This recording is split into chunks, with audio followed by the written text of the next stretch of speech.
ఆంధ్రప్రదేశ్లో నామినేటెడ్ పోస్టుల జాతర మొదలైంది. నామినేటెడ్ పోస్టుల విషయంలో ఆంధ్రప్రదేశ్ ముఖ్యమంత్రి చంద్రబాబు గారు భారతీయ జనతా పార్టీ అగ్రనేతలకు మెలిక పెట్టినట్టుగా ఒక వార్త ఇప్పుడు సోషల్ మీడియాలో చక్కర్లు కొడుతూ ఉంది. చంద్రబాబు గారు నామినేటెడ్ పోస్టులని అంటే 60% తెలుగుదేశం వారికి, అలాగే 30% జనసేనకి, 10% భారతీయ జనతా పార్టీకి కేటాయిద్దాము అంటూ ఆ అంశాన్ని కూటమి ముందుంచినటువంటి నేపథ్యంలో భారతీయ జనతా పార్టీ అగ్రనేతలు మాత్రం భారతీయ జనతా పార్టీకి 25% ఈ నామినేటెడ్ పోస్టులను కేటాయించండి అంటూ వారు డిమాండ్ చేస్తున్నారని, దానికోసం చంద్రబాబు గారు భారతీయ జనతా పార్టీ అగ్రనేతలకు మెలకబెట్టినట్టుగా, అంటే రాష్ట్రంలో 230 నామినేటెడ్ పోస్టులకు గాను 25% భారతీయ జనతా పార్టీకి ఇస్తే, మరి కేంద్రంలో 1500కు పైగా నామినేటెడ్ పోస్టులు ఉన్నాయి, దాంట్లో ఎక్కువ శాతం టీడీపీకి చెందిన వారికి మీరు ఆ నామినేటెడ్ పోస్టులు ఇవ్వగలరా అంటూ మెలిక పెట్టినట్టుగా ఒక వార్త సోషల్ మీడియాలో చక్కర్లు కొడుతూ ఉంది. ఈ అంశం మీద మనం విశ్లేషణ చేసుకునేటువంటి ప్రయత్నం చేద్దాం. ప్రస్తుతం మనతో పాటు ఉన్నారు తెలుగుదేశం పార్టీ అధికార ప్రతినిధి, తెలుగుదేశం పార్టీ సీనియర్ నాయకురాలు సూర్యదేవర్ లత గారు మనతో ఉన్నారు. ఆవిడతో మాట్లాడదాం. లత గారు నమస్తే అండి. నమస్తే. లత గారు, ఏంటి ఆంధ్రప్రదేశ్లో ఏమో నామినేటెడ్ పోస్టుల జాతర మొదలైపోయింది.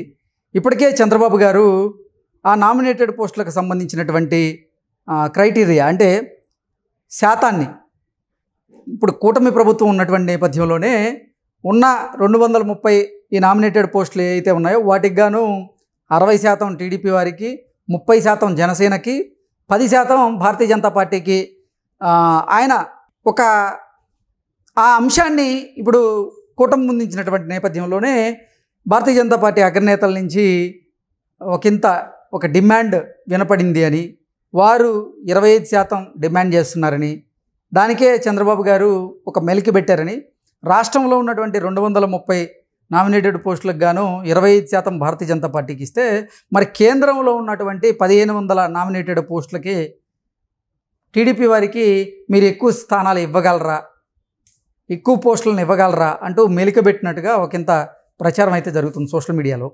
దీని మీద మీ విశ్లేషణ ఏంటి? ఇప్పుడు బీజేపీ వాళ్ళు ఇక్కడ ఆంధ్రప్రదేశ్లో బలపడాలనుకుంటున్నారు. సో అనుకోవటంలో ఏ పార్టీ, రాజకీయ పార్టీ అయినా బలపడాలనే ఉద్దేశం అయితే ఉంటుంది. సార్, కానీ వాళ్ళకు వచ్చిన శాతం ఎంత, వాళ్ళకున్న ఓట్ బ్యాంక్ ఎంత, ఇవన్నీ కూడా ఒక పరిగణలోకి తీసుకోవాల్సిన అంశంగానే ఉంటుంది. సరే, ఇవన్నీ అంటే ఇక్కడ నారా చంద్రబాబు నాయుడు గారు ఏదైతే ఈక్వేషన్స్ ఉన్నాయో అదన్నీ న్యాయబద్ధంగానే ఉన్నాయి. అది ఎక్కడ ఎవరిని తక్కువ చేసింది లేదు, అందరికీ కూడా వర్తించాల్సిన అవసరం ఉంది. ఎందుకు అంటే ఇప్పుడు కూటమిలో ఉన్నటువంటి 3 పార్టీల్లో కూడా తెలుగుదేశం పార్టీ వాళ్ళకి 60% వాళ్ళు హ్యాపీగానే ఉన్నారు, జనసేనకి 30% కేటాయిస్తే వారు కూడా హ్యాపీగానే ఉన్నారు. కానీ భారతీయ జనతా పార్టీ మాత్రం 10% ఈ నామినేటెడ్ పోస్టుల నిష్పత్తితో వారు ఏకీభవిస్తున్నట్లుగా కనపడటం లేదు. వారేమో 25% డిమాండ్ చేస్తున్నట్టున్నారు. అంటే బయట ప్రచారాలు అలా జరుగుతున్నాయి, కానీ అందరూ ఏకీభవించటం జరిగింది. బాబు గారు ఏదైతే డెసిషన్ తీసుకుంటారో దానికి అన్ని పార్టీలు, అంటే కూటమి పార్టీస్ అన్నీ కూడా ఆమోదం తెలిపే అవకాశాలే ఉన్నాయి. ఎందుకంటే ఇప్పుడు ఏ పార్టీ అయినా కూడా బలపడాలనే చూస్తుంది. సో ఇప్పుడు వాళ్ళకు ఓకే, తెలుగుదేశంలో కూడా చాలా మెజారిటీ వచ్చింది. ఎందుకంటే పోటీ చేసిన అన్ని స్థానాలు కూడా గెలుచుకున్నాయి ఎక్కువ భాగం. సో అన్నప్పుడు క్యాడర్ కూడా, అంటే గత 5 ఏళ్ళు పడ్డ కష్టాలన్నీ కూడా వాళ్ళకి ఏదో ఒక చిన్న చితిగా పోస్ట్ వస్తే వాళ్ళకి కొంచెం హ్యాపీ ఫీల్ అవుతారు. కేసులు పెట్టించుకున్నారు, వాళ్ళ మీద కక్ష సాధింపు చర్యలు, ఆస్తులే కానివ్వండి పోగొట్టుకున్నారు, ప్రాణహాని జరిగింది. ఇవన్నీ జరిగినప్పుడు తెలుగుదేశం క్యాడర్ ఎక్కువ నష్టపోయింది అక్కడ. సరే, తెలుగుదేశం క్యాడర్ కూడా సీట్లు కూడా వదులుకున్నారు. అంటే వాళ్ళకి ఎమ్మెల్యే సీట్లు రావాల్సి ఉన్నా కూడా కానివ్వండి, వాళ్ళు త్యాగం చేయటం జరిగింది. అంటే కూటమిలో ఉంది కాబట్టి బాబు గారి మీద ఉన్న ఒక గౌరవంతోనే వాళ్ళు ఇన్ని సంవత్సరాలు పని చేసినా కూడా బాబు గారు మనకు న్యాయం చేస్తారనే ఒక దీంతోనే వాళ్ళు కూడా, అంటే తెలుగుదేశం క్యాడర్ అంతా కూడా ఒక ఆయన మీద ఒక భరోసా, నారా చంద్రబాబు నాయుడు గారు ఆయన ఏం డెసిషన్ తీసుకున్నా అది రాష్ట్రానికి, క్యాడర్కి, అందరికీ మంచిగానే ఉంటుంది, నాయకులకు కూడా మంచిగానే ఉంటుంది అనే ఒక నమ్మకం అందరికీ. ఎందుకంటే రాష్ట్రం బాగుండాలంటే కూటమి కలవాల్సిన ఆ రోజులు అలా ఉన్నాయి. సరే ఆ పరిస్థితిలో కలిసిన దానికి ఎవరికి ఇప్పుడు కూడా బయట ఏదో మాట్లాడుతున్నారు కానీ ఇంటర్నల్ అట్లాంటివి ఏమీ లేవు, అట్లాంటి సమస్యలు కూడా ఏమీ లేవు. ఒకవేళ వాళ్ళకి ఇక్కడ ఇచ్చారనుకోండి సెంట్రల్లో ఎక్కువ పోస్టులు అడిగే అవకాశం ఉంటుంది. సో సెంట్రల్లో వాళ్ళు ఇస్తారు. మీరు చెప్తున్నట్లుగా ఈ నామినేటెడ్ పోస్టుల విషయంలో చంద్రబాబు గారు చెప్పినటువంటి నిష్పత్తి అన్ని పార్టీలకి ఆమోదయోగ్యంగా ఉంటే మరి నామినేటెడ్ పోస్టులు బయటికి రిలీజ్ చేయడానికి ఇంత సమయం ఎందుకు తీసుకుంటున్నారు చంద్రబాబు గారు? అంటే ఇక్కడ ఒకటే ఆలోచించండి, ఇక్కడ చాలా వరకు లోటు బడ్జెట్ ఏపీ రాష్ట్రం. అంటే గత 5 ఏళ్ళు అప్పులు చేసుకుంటా వచ్చింది రాష్ట్రంలో. ప్రతి నెల ప్రతి మంగళవారం వెళ్ళి అప్పులకి వెళ్ళటమే జరిగింది. అంటే ఆర్బీఐ బ్యాంక్ దగ్గర అప్పుల కోసం వీళ్ళు చిట్టా పెట్టడం జరిగేది. కానీ ఇప్పుడు అది పరిస్థితి అది కాదు కదా. ఇప్పుడు నారా చంద్రబాబు నాయుడు గారు సీఎం అయిన దగ్గర నుంచి ఇప్పటి వరకు కూడా అప్పులకి వెళ్ళాలి. ఏదైతే మనకు అవసరం అయితే నిధులు సెంట్రల్ నుంచి తెచ్చుకుంటున్నాం, సో దాంతో నడిపిస్తున్నారు. అంటే ఇక్కడ ఒకటి లోడ్ బడ్జెట్లో ఉన్న రాష్ట్రంలో ఇప్పుడు వెంటనే పోస్టులు అంటే సెలక్షన్ కూడా కొంచెం కష్టమే అవుతుంది. ఎందుకంటే అందరూ హోప్స్ పెట్టుకొని ఉన్నారు, అందరూ కష్టపడ్డారు. అందరి కష్టంతోనే ఈరోజు గవర్నమెంట్ ఫామ్ అయింది. సార్ అందరినీ సాటిస్ఫై ఎలా చేయగలము, ఎవరికి ఏమవుతుంది, ఏది ఇవ్వాలి అనేది ఒక అయితే నడుస్తుంది. సరే ఇప్పుడు అక్కడ అధికారం గవర్నమెంట్లో సింగిల్ ఎంపీ లేదండి. సో అక్కడ వీళ్ళు పెట్టి అంటే ఎంపీ లేదని అనటానికి కారణం ఏంటి, లోటు బడ్జెట్, అన్ని రకాల అప్పులు తీసేసుకున్నారు, ఇంకా అప్పులు వచ్చే ఆస్కారాలు కూడా లేవు.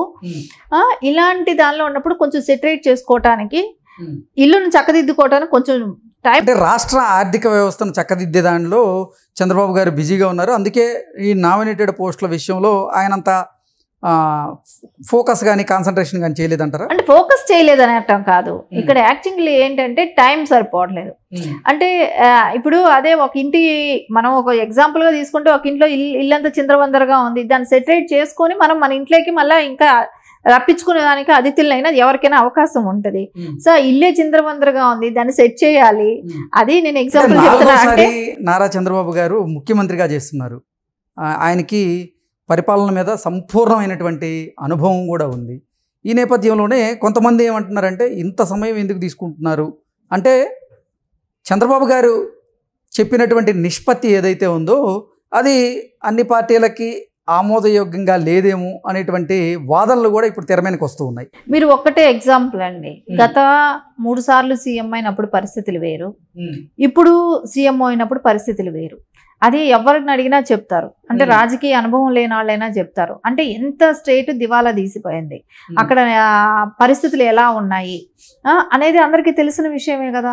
అలాంటప్పుడు ఇప్పుడు వచ్చిన వెంటనే పోస్టులు వేయలేదు అనటం కరెక్ట్ కాదు. 3 నెలలు పూర్తయింది కదండి. 3 నెలలు ఎక్కడైందండి, 2 నెలలు పూర్తయింది, ఇంకా 100 రోజులు కూడా రాలేదు. సో ఇంకా టైం ఉంది. అంటే చంద్రబాబు గారు చెప్పారు కదా 100 రోజులు పూర్తి కావడానికి దగ్గరగా ఉంది.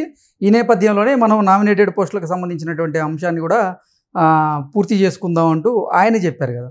అది చేస్తారు, చేయరనట్లేదు కదా. అంటే మీరు చెప్పేది ఏంటంటే వెంటనే అవ్వలేదు, వెంటనే చేయలేదు అని అంటున్నారు. సో దానికి ఒక టైం ఉంటుంది, లిమిట్ ఉంటుంది. కూటమి ప్రభుత్వంతో డిస్కస్ చేయాల్సింది ఉంటుంది, వాళ్ళతో డిస్కస్ చేసి ఎవరికి ఏ మోతాదులో ఇవ్వాలనేది ఉంటుంది. అక్కడ సెంట్రల్ నుంచి ఇప్పుడు పాయింట్కి వచ్చారు, అక్కడ సెంట్రల్ నుంచి ఎంత మోతాదులో మనం తీసుకోవాలనేది ఉంటుంది. ఇవన్నీ ఒక అవగాహనకు వచ్చిన తర్వాత ఖచ్చితంగా అవగాహనకు ఒకటి రావాలి.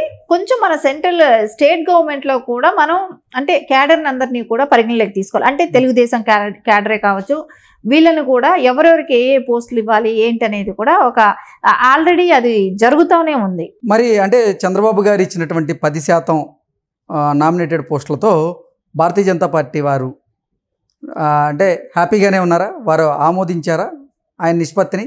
ఆమోదించినట్టే కదా. అంటే వాళ్ళ ఓట్ బ్యాంక్ ఎంత, వాళ్ళ నిష్పత్తి ఎంత ఓటు అనేది ఉంటుంది కదా. సో అది వాళ్ళకు కూడా తెలుసు కాబట్టి ఇక్కడ ఎవరికి ఏం డిఫరెన్సెస్ ఉండవు. అంటే బయట ఎవరో ఏదో మాట్లాడుకున్నారని చెప్పి దాని గురించి మనం డిస్కస్ చేసుకోవటం కన్నా మనం ఓపెన్గా ఆలోచిస్తే ఎవరికి ఎంత ఓట్ బ్యాంక్ ఉంది, ఎవరెవరికి ఎంతెంత నిష్పత్తిలో వాళ్ళకి రేపు పోస్టులు వెళ్ళే అవకాశం ఉంటుంది, ఇవన్నీ చూస్తే అంటే భారతీయ జనతా పార్టీ అగ్రనేతలు చంద్రబాబు గారిని ఈ నామినేటెడ్ పోస్టుల విషయంలో మాకు 25% నామినేటెడ్ పోస్టులు ఇవ్వండి అంటూ డిమాండ్ చేసింది వాస్తవం కాదంటారా? ఒకవేళ అడుగుంటే అంటే అడ్జస్ట్మెంట్లు అనేది ఉండొచ్చు. సో ఇక్కడ మాకు కొంచెం ఇవి ఇస్తే మేము సెంటర్లో మీకు ఎక్కువ అవకాశాలు ఇస్తాం, అట్లాంటి అడ్జస్ట్మెంట్లు ఉన్నప్పుడు బాబు గారికి అది ఆమోదయోగంగా అనిపించినప్పుడు దానిలోకి వెళ్తారు కదా. సో ఖచ్చితంగా అలాంటి డెసిషన్ అయినా రావచ్చు. అంటే ఇది యాక్చువల్లీ ఏంటంటే రాష్ట్రానికి సంబంధించింది, అదేలాగా పార్టీ అంటే తెలుగుదేశం కేడర్ కూడా సంబంధించింది. సో కాబట్టి ఆయన 2 రకాల ఆలోచించి నిర్ణయం తీసుకు. ఒకవేళ నిజంగా భారతీయ జనతా పార్టీ వారు కనుక ఆంధ్రప్రదేశ్లో ఉన్నటువంటి నామినేటెడ్ పోస్టుల్లో 25% నామినేటెడ్ పోస్టులు వాళ్ళకి కేటాయించమని కనుక డిమాండ్ చేస్తే, కేంద్రంలో ఉన్నటువంటి 1500 నామినేటెడ్ పోస్టుల్లో ఎక్కువ నామినేటెడ్ పోస్టులని తెలుగుదేశం పార్టీకి కేటాయించమని చంద్రబాబు గారు మెలిక పెట్టేటువంటి అవకాశం ఉంటుందా అంటే ఏం చెప్తారు? మెలిక పెట్టాల్సినంత అవసరం కూడా ఉండదు. ఎందుకంటే అక్కడ భాగస్వామ్యంగా ఉంది. ఎంపీలు మెజారిటీ మన తెలుగుదేశం అనేది అక్కడ సపోర్ట్ చేస్తుంది బీజేపీకి. ఆబ్వియస్లీ వాళ్ళు ఇవ్వాల్సిన ఇది కూడా ఉంటది. ఇక్కడ మెలిక పెట్టాల్సినంత అవసరం, ఇక్కడ ఇది ఇస్తాం అక్కడ మీరు ఖచ్చితంగా ఇవ్వాలని మెలిక పెట్టాల్సిన అవసరం కూడా ఏముండదు. వాళ్ళకి తెలుసు తెలుగుదేశం ఎంపీలు ఎంతమంది ఉన్నారు ఏంటి అనేది. సో ఖచ్చితంగా వాళ్ళ నిష్పత్తి ప్రకారం వాళ్ళు ఇస్తారు కూడా.